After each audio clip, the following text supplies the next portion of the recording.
Hello বন্ধুরা, আবার চলে এসেছি একটা নতুন ভিডিও নিয়ে। আর ভিডিও শুরুতেই দেখতে পাচ্ছ খুব সুন্দর একটি কেক। আর এই কেকটি ছিল আমার মা বাবার জন্য, যেহেতু আমার মা বাবার হ্যাপি বার্থডে একদমই ছিল না, এটা ছিল অ্যানিভার্সারি। তো সবাই উইশ করে দিও, আমার মা বাবার অ্যানিভার্সারি বলে কথা। তো আমি চলে গেছিলাম আমার বাপের বাড়ি সেলিব্রেট করতে অ্যানিভার্সারি। আর বন্ধুরা, কে কোথা দিয়ে আমার ভিডিও দেখছো অবশ্যই তোমাদের জায়গার নাম দিয়ে একটা কমেন্ট করে দিও। এরপরে আমরা সবাই মিলে চলে গেছিলাম পেট পুজো করতে বাজারে। তার আগে বাজারে একটা ছোট্ট কাজ ছিল।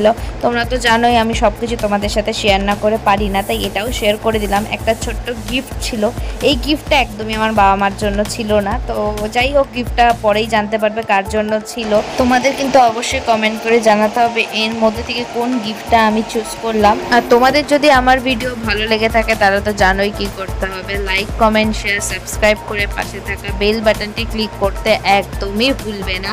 আর মা বাবার অ্যানিভার্সারি বলে কথা, পেট পুজো তো বানতাই হ্যাঁ। এই দেখো মেনু কার্ড খুলে নিয়ে বসেছি, কি কি খেলাম অবশ্যই তোমাদের সাথে সব শেয়ার করব। আমরা কিন্তু এখানে অনেক কিছু অর্ডার করেছিলাম। ফার্স্টেই আমরা স্টার্টারে অর্ডার করেছিলাম রেশমি চিকেন কাবাব, তার সাথে অর্ডার করেছিলাম mixed fried rice, chilli chicken.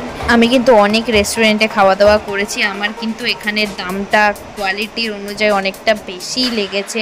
Even ওদের কিন্তু অ্যারেঞ্জমেন্টটাও খুব একটা ভালো ছিল না, কারণ ওরা ফার্স্টেই আমাদের সার্ভিং বোল দিতে ভুলে গেছিলো, সেকেন্ডে ওরা নিজে থেকে সার্ভ করছিল না, না বলে দিলে। সেই জন্য আমি কাউকে এখানে রেফারেন্স করব না, তাও যার যার মতবাদ তার কাছে, আর কোনো কন্ট্রোভার্সিতে আমি এগোলাম না। চলো আজকের মতন টাটা, তোমাদের সাথে দেখা হচ্ছে নেক্সট ব্লগে। Keep watching everyone.